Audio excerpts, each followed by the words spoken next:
ఈ రాష్ట్రంలో శాంతి భద్రతలకు సంబంధించి పెద్ద పెద్ద నేరగాళ్లకు సంబంధించిన ముఖ్యమైన కేసులకు సంబంధించి అతి ముఖ్యమైన ఇన్ఫర్మేషన్ అంతా స్టోర్ చేసేది ఈ ఫోరెన్సిక్ ల్యాబొరేటరీ. అక్కడ డ్యూటీలో ఎవరు లేరట.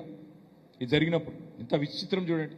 24 గంటలు డ్యూటీలో ఉండాల్సిన చోట ఉదయం 10 గంటలకు డ్యూటీలో ఎవరు లేరట.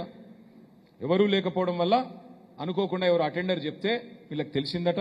ఇవన్నీ కూడా చాలా చతురతను, చాలా అతి తెలివితేటలను, ఫేక్ న్యూస్ను నడిపి మీడియాను మేనేజ్ చేసి తిమ్మిని బమ్మిని చేసే ప్రయత్నంలో ఒక భాగంగానే మేము కనబడతా ఉన్నాం. అందుకే మొదలేమన్నారు, ఏం కాలేదు, అక్కడ ఏం నష్టం జరగలేదు అని ఒక తుపేల్ ప్రెస్ నోట్ రిలీజ్ చేసినారు.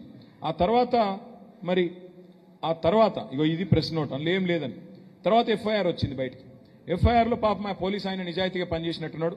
ఆయన రాసిండు క్లియర్గా, ఏమి జరగలేదు అనేది తప్పు.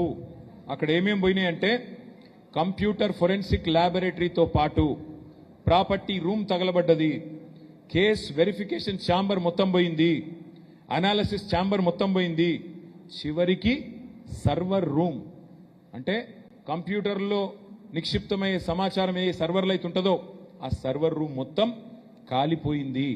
ఒకటి కాదు, property room, case verification chamber, analysis chamber, చివరికి సర్వర్ రూమ్ అన్ని పూర్తిగా కాలిపోయినాయని చెప్పి నేను చెప్పడం లేదు, ఎఫ్ఐఆర్ చెప్తా ఉన్నది. దీన్ని బట్టి మనం ఏమర్థం చేసుకోవచ్చు, విజయవంతంగా అనుకున్న పని చేసిండ్రు, విజయవంతంగా పకడ్బందీగా వేసుకున్న ప్రణాళిక పకడ్బందీగా అమలు చేసినారు.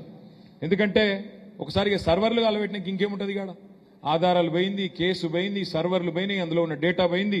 కుట్ర విజయవంతంగా ముఖ్యమంత్రి గారు పూర్తి చేసినారు. 50 కంప్యూటర్లు తగలబడ్డాయంట. ఇలా ఒక